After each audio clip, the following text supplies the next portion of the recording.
పరిశుద్ధ గ్రంథం ఛానల్ వీక్షిస్తున్న ప్రతి ఒక్కరిని దేవుని పేరిట వందనాలు తెలియజేసుకుంటున్నాం. ప్రేమ, సంతోషము, సమాధానం సదా మీకు తోడేంటి నడిపించును గాక. నిన్నటి దినాన్న ప్రసంగి గ్రంథం 10వ అధ్యాయం చదువుకున్నాం. ఈరోజు ప్రసంగి గ్రంథం 11వ అధ్యాయం చదువుకున్నాం. నీ ఆహారము నీళ్ళ మీద వేయుము, చాలా దినములైన తర్వాత అది నీకు కనబడును.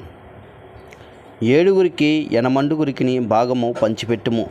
భూమి మీద ఏమి కీడు జరుగునో నీవెరగవు. మేఘములు వర్షముతో నిండి ఉండగా అవి భూమి మీద దాన్ని పోయును. మ్రాను దక్షిణముగా పడినను ఉత్తరముగా పడినను అది పడిన చోటనే యుండును. గాలిని గుర్తుపట్టువాడు విత్తువాడు, మేఘములను కనిపెట్టువాడు కోయడు. చోళాలి గర్భమందు ఎముకలు ఏ రీతిగా ఎదిగినది నీకు తెలియదు. గాలి ఏ త్రోవనో వచ్చునో నీవెరగవు. అలాగనే సమస్తమును జరిగించు దేవుని క్రియలు నీవెరగవు. ఉదయమందు విత్తనము విత్తుము, అస్తమయమునందు నీ చెయ్యి వెనకక తీయక విత్తుము. అది ఫలించునో ఇది ఫలించునో, లేక రెండును సరి సమానంగా ఎదుగునో నీవెరగవు.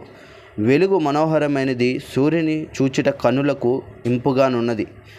ఒకడు చాలా సంవత్సరములు బ్రతికిన ఎడల చీకటి గల దినములు అనేకములు వచ్చినని ఎరిగియుండి తాను బ్రతుకు దినములన్నీ సంతోషముగా ఉండవలనని రాబోవున్నదంతయు వ్యర్థము. యవనుడా, నీ యవనమందు సంతోషపడుము. నీ యవన కాలమందు నీ హృదయమును సంతుష్టిగా ఉండనిమ్ము. నీ కోరిక చొప్పునను నీ దృష్టి యొక్క ఇష్టము చొప్పునను ప్రవర్తింపుము. అయితే వీటన్నిటిని బట్టి దేవుడు నిన్ను తీర్పులోనికి తెచ్చునని జ్ఞాపకము ఉంచుకొనుము.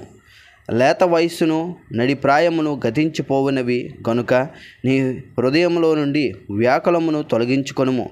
నీ దేహమును చెరుపు దానిని తొలగించుకొనుము. ఇంతటితో ప్రసంగి గ్రంథం 11వ అధ్యాయం పూర్తయింది. రేపటి దినాన్న ప్రసంగి గ్రంథం 12వ అధ్యాయం చదువుకుందాం. ప్రేమ, సంతోషము, సమాధానం సదా మీకు తోడేంటి నడిపించును గాక. ఆమేన్.